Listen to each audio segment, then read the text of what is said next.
शिवा, बेटा शिवा, शिवा, क्या सोच रहा है बेटा? चल खाना खा ले। माँ, पापा शराब पीना कब छोड़ेंगे? तू टेंशन क्यों लेता है बेटा, मैं हूं ना। लगता है मुझे पढ़ाई छोड़नी पड़ेगी। क्यों, क्या हुआ? हुआ क्या माँ, स्कूल की फीस कभी टाइम पर पहुँचती नहीं। इस बात के लिए मुझे टीचर की भी सुननी पड़ती है। मेरे सारे दोस्त ऐसे देखते हैं जैसे मैं एक भिखारी हूँ। शराब हमारे पापा पीते हैं और लोग हमें बुरी नज़र से देखते हैं। हमारी कहीं कोई इज्जत नहीं है माँ। ऐसे क्यों कहता है पगले? पापा को समझाएंगे, तू चिंता मत कर।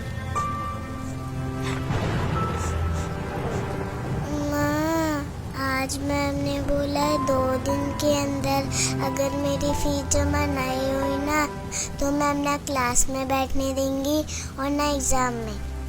आप मेरी फीस जमा करवा दो ना। हाँ हाँ मेरी बच्ची, सब हो जाएगा। कल करती हूँ कहीं से पैसे का इंतजाम। माँ, आपको तो बुखार है। अरे कुछ नहीं, वो खाना बनाया था ना तो आग की तपन से शरीर गर्म हो गया है। आओ खाना खा लो।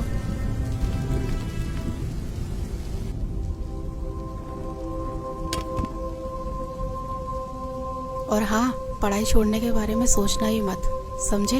वरना जिंदगी नरक से बदतर हो जाएगी। करती हूँ तेरे पापा से बात। देख रहा है ना मुझे? अगर उस जमाने पे पढ़ाई पे ध्यान दिया होता तो आज तेरे पापा के साथ रहने के बजाय अलग कमा के खा रहे होते।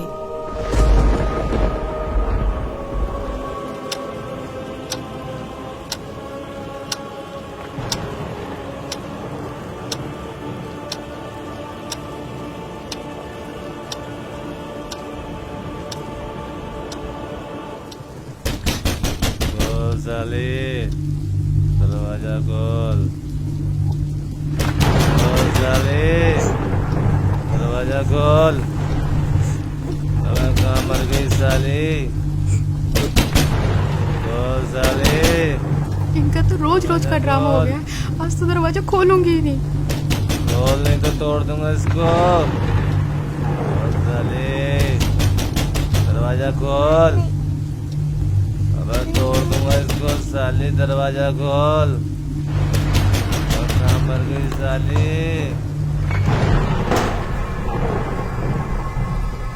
तू करती क्या रहती है साली? इतनी देर लगती है दरवाजा खोलने में? खोल हरामजादी, क्या कर रही थी? देखो मेरी बात सुनो, आप रोज रोज पी कर आते हो, बच्चे भी डर जाते हैं। तू मुझे समझाएगी?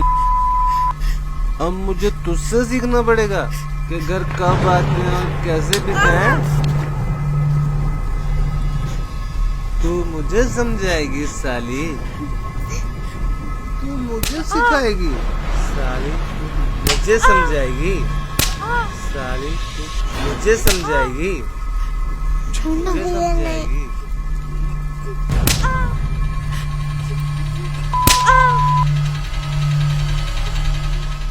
मुझे समझाएगी?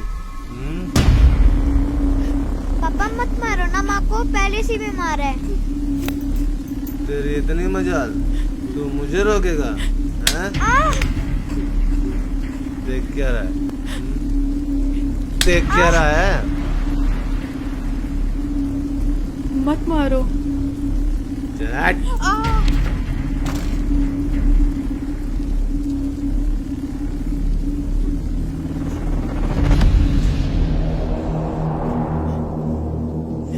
तू मुझे मारेगा साले? मैं भी देखता हूँ तेरी माँ ने तुझे कितना दूध पिलाया।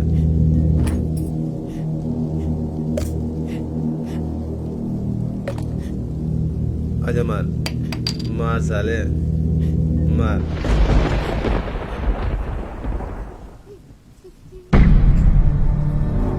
तुम सबको देख लूंगा मैं।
जी टिफिन।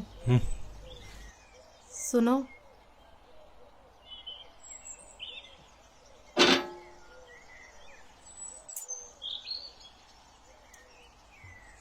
माँ, माँ, जल्दी चलो, मैं स्कूल के लिए लेट हो रही हूँ।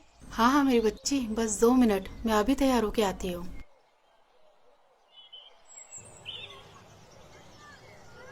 शिवा बेटा, तू आराम कर, मैं राधिका को स्कूल छोड़ के आती हूँ। ठीक है माँ।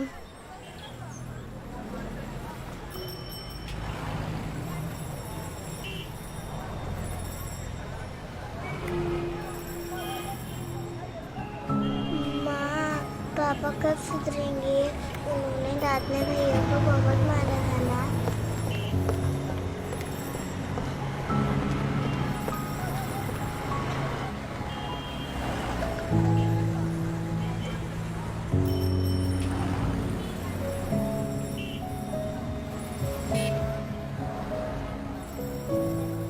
हे भगवान, कब तक इन बच्चों को दिलासा दूं? मेरे होते हुए मेरे बच्चे नर्क जैसी जिंदगी जी रहे हैं। इससे अच्छा तो हम मर जाते, वो बेहतर होता। कम से कम रोज रोज की मार पिटाई और समाज में जलील होना तो बंद होगा।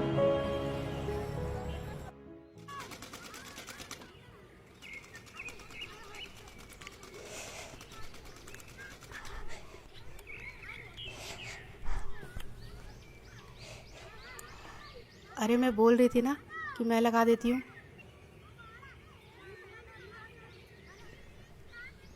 ला, मुझे दे। ठीक है।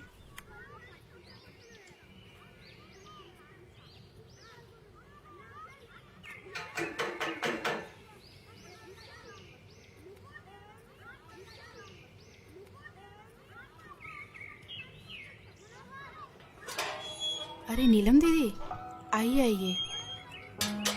और पुष्पा बहन, ठीक हो आप? बस दीदी, कट ही रही है। अच्छा, सूट सिल दिया मेरा? बस दीदी, वो आप ही का सूट सिल रही थी। अरे शिवा बेटा स्कूल नहीं गए आज? आंटी अरे वो कुछ नहीं, इसकी तबीयत खराब थी ना, तो इसलिए आज इसकी छुट्टी करा दी। अच्छा अच्छा पुष्पा, कल भाई साहब फिर शराब पी के आए थे क्या? रात को अब सबके चिल्लाने की आवाजें हमारे घर तक जा रही थी। क्या करे दीदी, पिछले जन्मों में कुछ पाप किए हुए हैं तो वो इस जन्म में भोगने ही पड़ेंगे। नहीं पुष्पा बहन, ऐसा नहीं है। मैंने आपको कितनी बार समझाया है, पूर्ण परमात्मा पाप कर्म दंड का भी नाश कर देते हैं।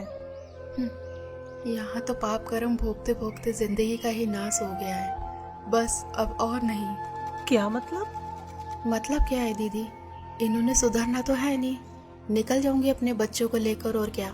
कैसी बातें कर रही हो? ये तो समस्याओं का हल निकालने के बजाय उनसे दूर भागना हुआ। जब से इनके बिजनेस में घाटा हुआ है, इन्होंने तो घर का पूरा हुलिया ही बदल दिया है।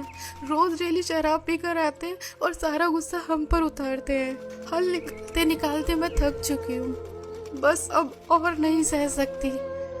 मेरे पास अब 2 ही रास्ते बचे हैं, या तो घर छोड़ के चले जाओ, नहीं तो फिर मैं आत्महत्या कर लूं।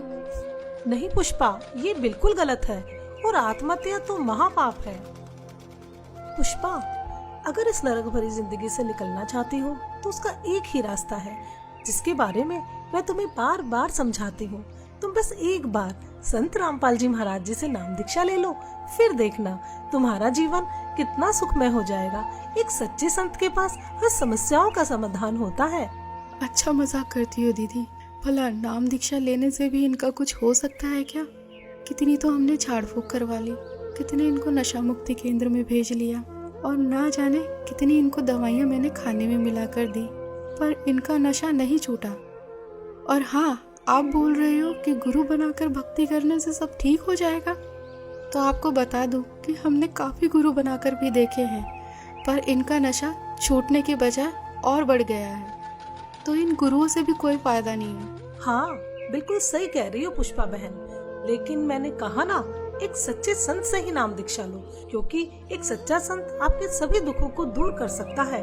और संत रामपाल जी महाराज जी तो पूरे विश्व में एकमात्र ऐसे संत हैं जो शास्त्रों के अनुसार सत्य भक्ति बता रहे हैं, जिसके करने से राक्षस भी देवता बन जाते हैं। दीदी, मैं पहले से ही दुखी हूँ। मैं पैसे कहाँ से लाऊंगी गुरुओं के पास जाने के लिए? और आपको तो पता ही है कि घर की हालत कैसी है और इसके पापा कितनी शराब पीते हैं। मैं सब जानती हूँ, मैंने भी ये नरक भोगा है। पुष्पा बहन, क्या तुम भूल गई? जब मेरे पति शराब पीते थे, वो घर के अंदर होते थे, मैं बच्चों को लेके बाहर रात गुजारती थी। जो भी हाथ में आता था वो सब कुछ बेच देते थे। हमें पीटना उनका रोज का काम था। लेकिन हाँ, जब मैंने संत रामपाल जी महाराज जी से नाम दीक्षा ली, तो आज मुझे देखो, मैं अपने घर में सुख और शांति से रह रही हूँ। अब मुझे किसी तरह की कोई परेशानी नहीं है। मेरे पति ने शराब पीनी छोड़ दी और परमात्मा की दया से उनकी नौकरी लग गई। और हाँ, पैसों की चिंता मत करो, संत रामपाल जी महाराज जी के आश्रम में किसी तरह का कोई पैसा नहीं लगता। अच्छा? हाँ बिल्कुल। हाँ दीदी, सही कह रहे हो। आपकी पहले क्या हालत थी ये तो मैं अच्छे से जानती हूँ। तो फिर जब संत रामपाल जी महाराज जी से नाम दीक्षा लेने के बाद मेरे पति का नशा छूट सकता है, तो भाई साहब का नशा भी गारंटी से छूटेगा। पता नहीं दीदी, वो दिन कब आएगा। मेरी बात मानो, कल मेरे साथ सत्संग में चलो, वहाँ से नाम दीक्षा ले लो। फिर देखना, आपके पति की नशा करने की आदत भी छूट जाएगी और आपके घर की आर्थिक स्थिति भी ठीक हो जाएगी। जी ठीक है दीदी, कल संत रामपाल जी महाराज के सत्संग में भी चल के देख लेती हूँ। जहाँ इतना सब कुछ कर लिया तो इतना और सही। जी ठीक है जी। अगले दिन पुष्पा नीलम के साथ सत्संग में तो चली जाती है, लेकिन उसको नहीं मालूम था कि इस बारे में रमेश को भी पता चल जाएगा।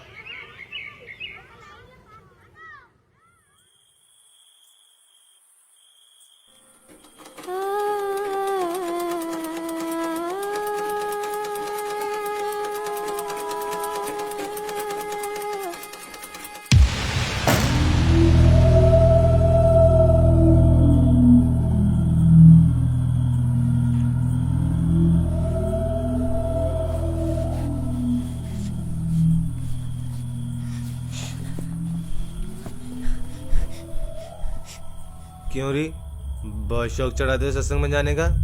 मुझसे पूछे बगैर तेरी हिम्मत कैसे हुई घर से बाहर जाने की? हैं? कोई और जगह नहीं मिली पूरी दुनिया में? सत्संग में जाती है साली, सत्संग के बहाने कहाँ जाती है? आप जैसा शराबी कबाबी कभी नहीं समझ सकता सत्संग की कीमत को। दूर रहो मुझसे। अपना जीवन तो बर्बाद कर रखा है और हम भक्ति करें ये भी नहीं देखा जाता आप। मुझे पता है क्या होता है तेरे सत्संग में। बकवास करने जाती है तू वहाँ। बस यही दिन देखने को रह गए थे, नाक कटा के रख दी तूने मेरी। और खबरदार, आज के बाद सत्संग का नाम भी लिया तो यहाँ चल गाना लगा।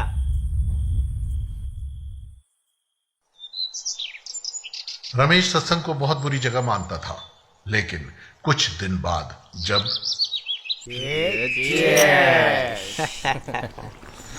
हाँ यार, छोड़ क्या क्या। अबे कौन है साला? अरे दिनेश। अरे पूछ आ जाएगी नहीं। अरे दिनेश। हाँ सुमित। अरे क्या हाल है मेरे भाई? आ जाए क्यों नहीं यार? अरे कुछ नहीं, वो बस ऐसे ही। अरे यार तेरे बगैर तो पार्टी में मजा ही नहीं आता यार। हाँ ठीक है, ये बता रमेश है वहाँ? कौन? रमेश? हाँ है ना, ये ले बात। हाँ दिनेश भाई, कैसा है मेरे यार? बढ़िया भाई। आ जाया नहीं तू यार? अरे दारू के पैसे हम दे देते भाई। अरे वो सब छोड़, तू ये बता कि तुझे पता है कि भाभी कहाँ जा रही है? क्या मतलब? मैंने अभी मिश्रा की वाइफ के साथ सत्संग में जाते हुए देखा है। इसकी और हाँ, तो आज तो तेरे दोनों बच्चे भी साथ हैं। इसकी तो अरे क्या हुआ भाई? छोड़ यार। क्या हुआ? अरे कुछ नहीं यार, तुम्हारी भाभी आज फिर सत्संग में जा रही है। अरे समझा ले उसे, बिगड़ जाएगी वो।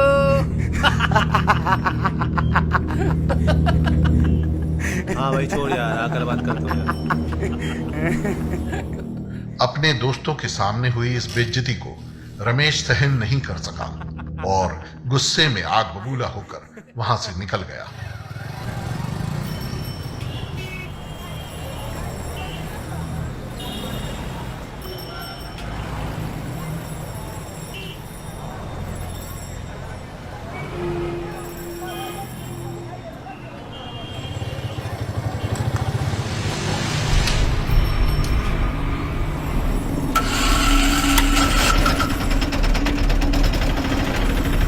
चल साली, आज तेरा सत्संग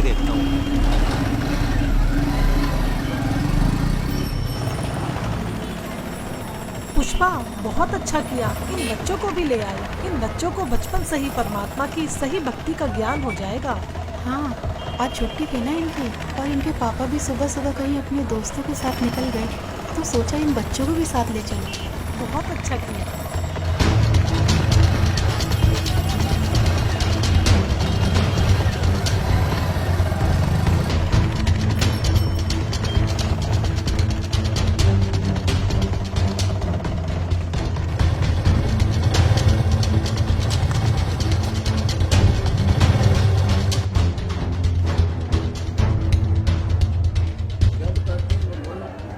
परमात्मा हमें याद दिलाते हैं।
सच्चाई भगत जी, इधर नहीं जाना आपको। क्यों?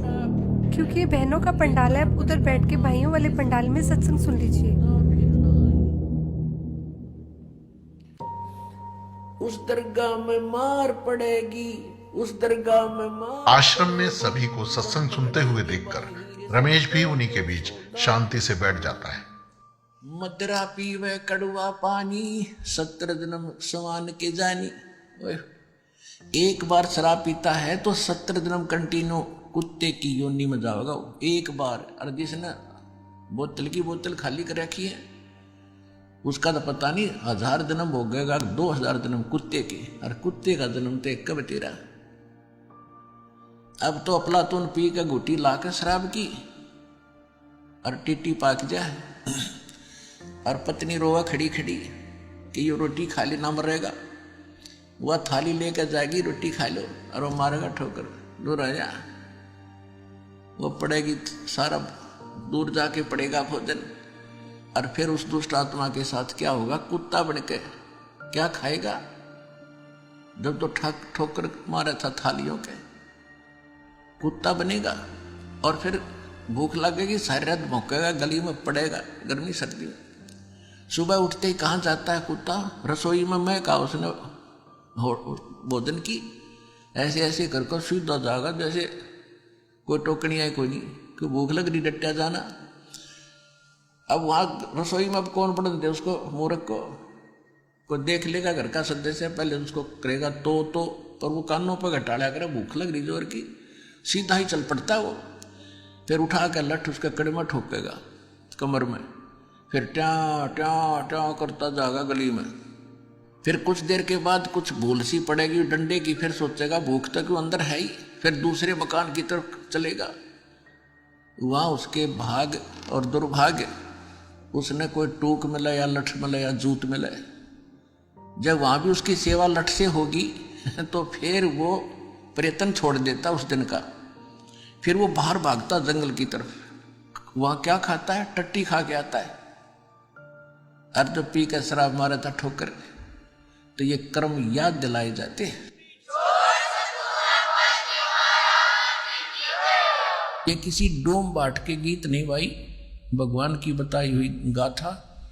और जिन महापुरुषों ने इसका लाभ उठाया वो आपके प्रत्यक्ष कर दिया, और दास ने इसका अनुभव हुआ, और आप भी पार होगे। इस ज्ञान को जितना फैलाओगे आपको उतना ही पुण्य मिलेगा। ये सत्कर्म मान लेना। सभी आपके भाई बहन हैं, भटक रहे हैं, प्यार से समझाना, क्योंकि प्यार से मानेंगे एक बार तो सबको रिएक्शन होगा ही होगा, क्योंकि काल बैठा है। ये बानी सुना दो, उनको कोई चिप दे दो, वो सुनते रहेंगे, काल भाग जाएगा, फिर वो अपने आप यहाँ आएंगे। आपके भाई बहन विश्व के प्राणी सब एक परमात्मा के बच्चे, ये ध्यान रखना।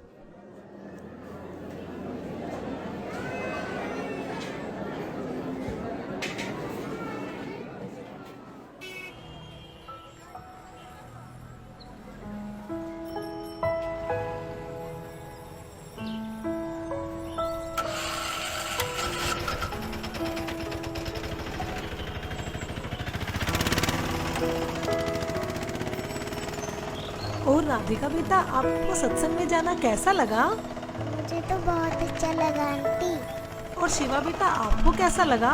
आंटी जी, सत्संग में जाना तो मुझे भी अच्छा लगा। अब डर है कि पापा पिटाई ना करें। बस दीदी, अब तो परमात्मा ही दया करेंगे।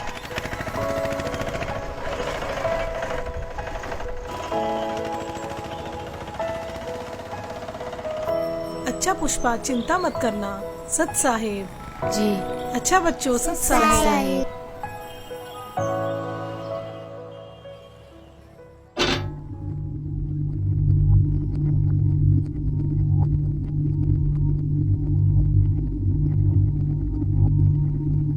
हाँ,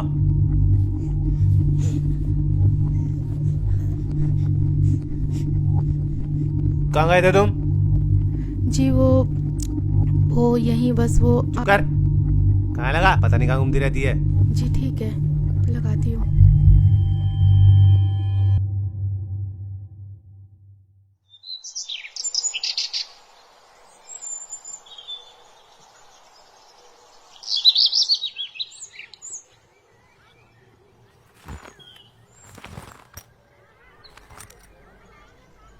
चलता हूँ।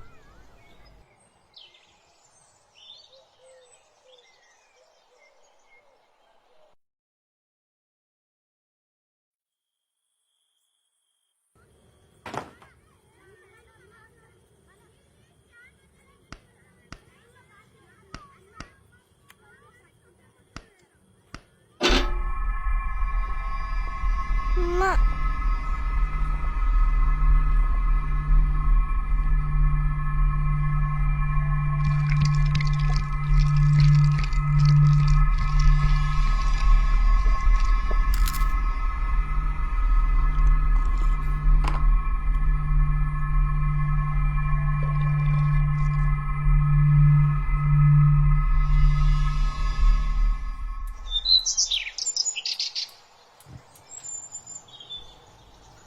हाँ, टिफिन रेडी हुआ क्या? जी हाँ। क्या देख रही है? जी कुछ नहीं।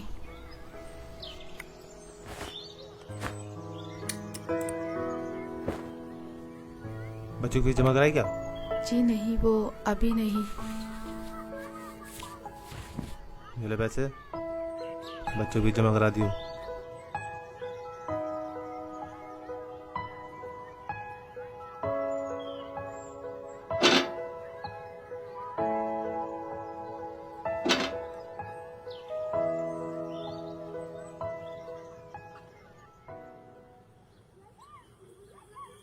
कुछ दिन से रमेश शाम को जल्दी घर आने लगता है, जिसे देख पुष्पा असमंजस में पड़ जाती है।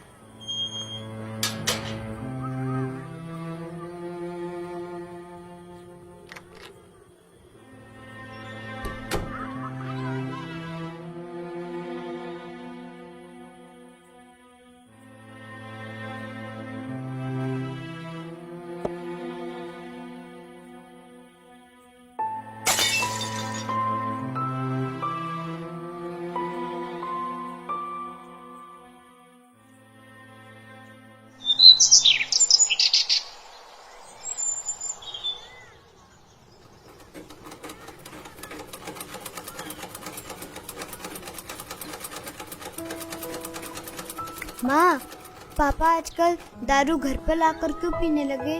पहले तो बाहर से पीकर आते थे। अरे सही तो है, पहले बाहर से पी के आते थे तो कभी किसी के साथ लड़ाई झगड़ा कराते, कभी किसी के साथ। अब ये तो है कि घर पर ही लाकर पीते हैं और बाहर वालों की भी नहीं सुननी पड़ेगी हमें। हाँ माँ, आजकल उनके स्वभाव में भी बहुत बदलाव आ गया है। लड़ाई झगड़ा और गाली गलौज भी बहुत कम कर दिया है। सही कहा भैया, अब तो मम्मी की पिटाई भी नहीं करते। हाँ, लगता है ये सब गुरुजी का ही चमत्कार है। हे परमात्मा, दया करना।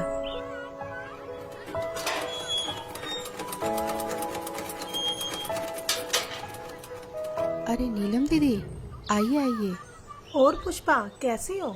बस दीदी, मालिक की दया है। अच्छा पुष्पा, मैं ये बताने आई थी, कल सत्संग है आश्रम में, क्या आप चलोगे?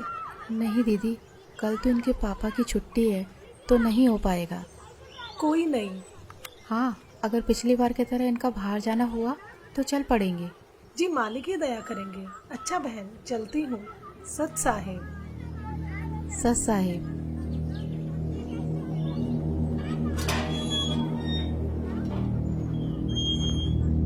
क्या करने आई थी ये? कुछ नहीं जी, वो बस ऐसे ही इनके कपड़े थे तो पूछने आई थी। चल चुप कर, बकवास करती रहती है। और हाँ, कल सुबह मुझे जल्दी जाना है, खाना जल्दी बना दियो, कहीं सोचो छुट्टी है मेरी। जी ठीक है। रमेश की इस बात को सुनकर पुष्पा खुश हो जाती है कि ये सुबह जल्दी निकल जाएंगे तो मैं सत्संग में जा पाऊंगी।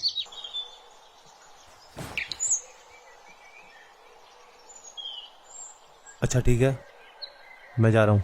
ठीक है जी।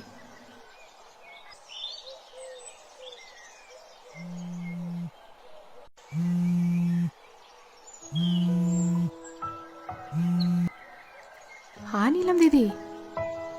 जी दीदी। हाँ दीदी, मैं 5 मिनट में तैयार होके आती हूँ। जी जी जी। माँ, हमें भी ले चलो ना सत्संग में।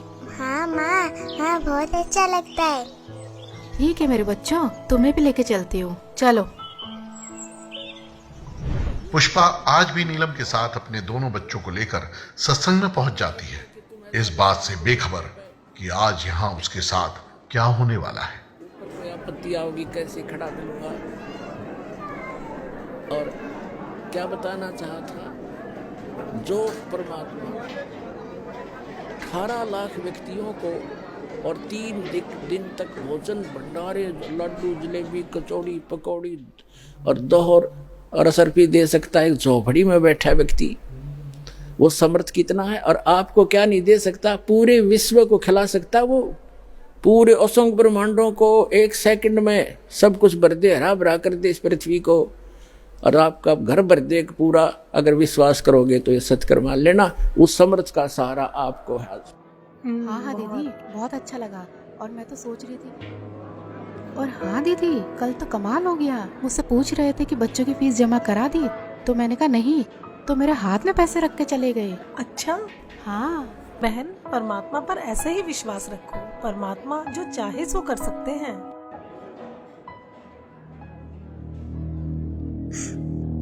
पापा,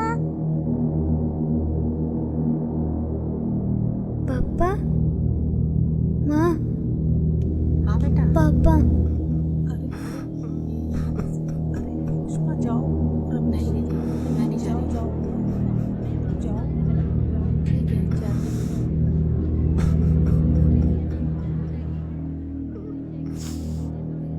मुझे माफ कर दो परमात्मा, मैं पापी हूँ मालिक।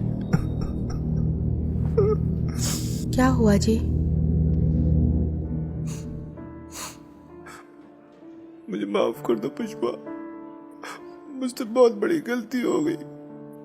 मुझे नहीं पता था मैं क्या कर रहा हूँ, लेकिन आज ये सत्संग सुन के मेरी अंतरात्मा जाग उठी है। मुझे गिलानी हो रही है अपने कुकर्मों में। मुझे माफ कर दो पुष्पा। कोई नहीं, आप रोइए मत।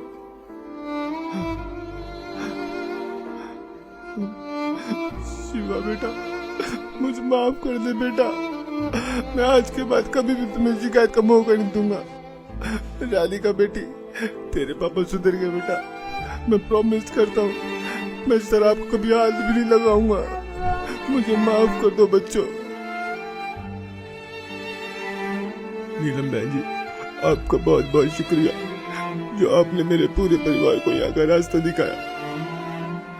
कोई बात नहीं रमेश भैया, लेकिन एक बात बताओ, आपको ये ज्ञान कैसे समझ आया?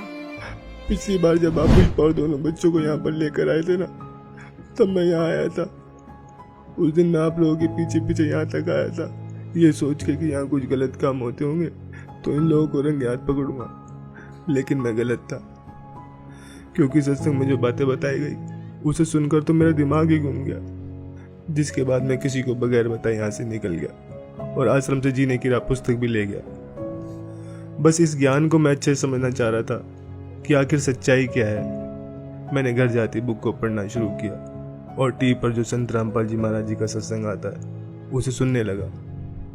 मैं ये बिल्कुल भी नहीं चाहता था कि पुष्पा और दोनों बच्चों को यह पता चले कि मैं संत रामपाल जी महाराज जी का सत्संग सुनता हूँ। मानो एक रूटीन सा बन गया हो कि शाम को घर आकर दारू पीता था और सामने सत्संग भी चला लेता था। वो कोढ़ से दुख होता हो, कुष्ठ से, इतना कष्ट आपको माँ के गर्भ में उस पीरियड में हो जाता है, तो उस समय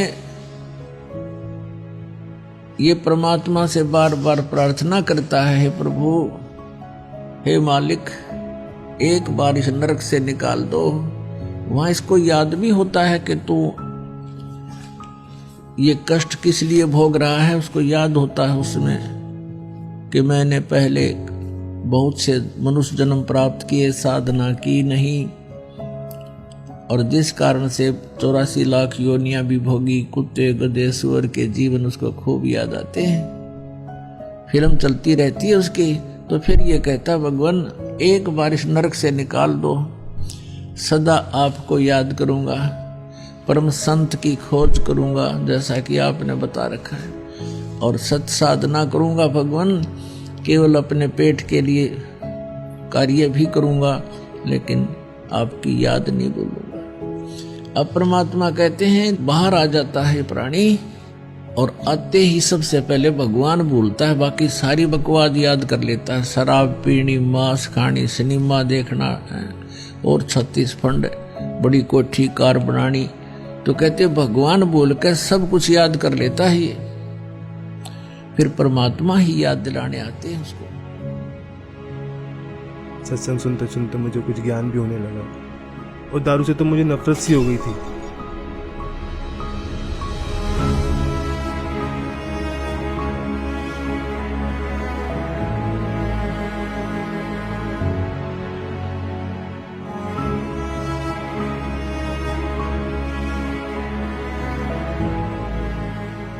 और फिर कल जब आप घर पर आए, पुष्पा से सत्संग में चलने के लिए पूछ रहे थे ना, तब मैंने आप दोनों की सारी बातें सुन ली थी।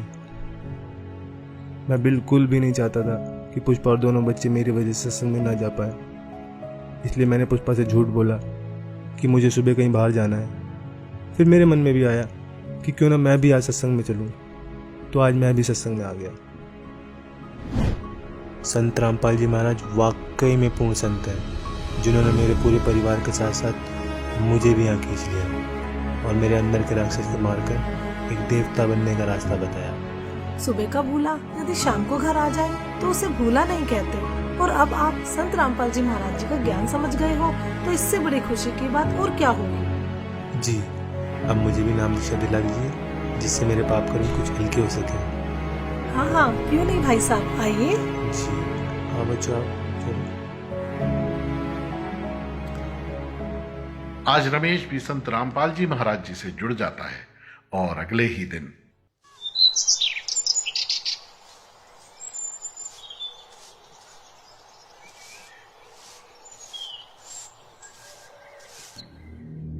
ये क्या कर रहे हो आप?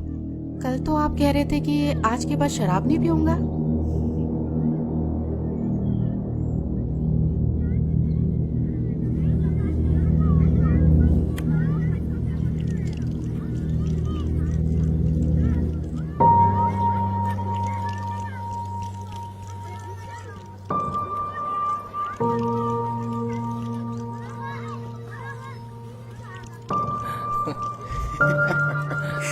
कल तो पुलिस वालों ने बहुत मारा यार। अबे देख देख। अबे रमेश, ये क्या कर रहा है यार तू? पागल हो गया क्या? क्यों? अबे इतनी महंगी दारू तू नाली में गिरा रहा है। भाई मैं पागल हुआ नहीं हूँ, पागल था, लेकिन अब मैंने संत रामपाल जी महाराज जी से नाम उपदेश ले लिया है। और मुझे अब ये ज्ञान भी हो गया है कि इसे पीने के बाद कितना पाप लगता है। सोचो एक अगर बिल्ली हज को चली। हाँ यही समझ लो। अबे तो गिराने से क्या फायदा, हमें दे दे। भाई जब मुझे ज्ञान नहीं था ना तब तक मैंने तुम्हें खूब पिलाई, लेकिन अब मुझे ये भी पता चल गया है कि ये चीज़ मैं किसी को पीने के लिए भी दूंगा ना तो भी मैं पाप का भागी बनूंगा। तो ये जहर मैं अब किसी को भी नहीं दे सकता। चल यार, ये तो बाबा बन गया है। अंकल जी यही पता नहीं।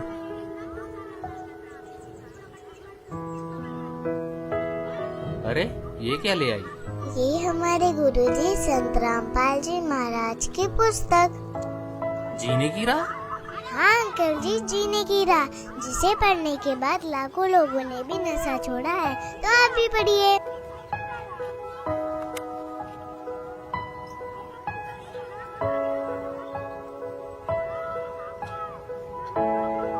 हाँ राधिका बेटा, आपने बोला है तो हम जरूर पढ़ेंगे। अच्छा तो बोलो फिर। बंदी छोड़ सतगुरु रामपाल जी महाराज की जय हो।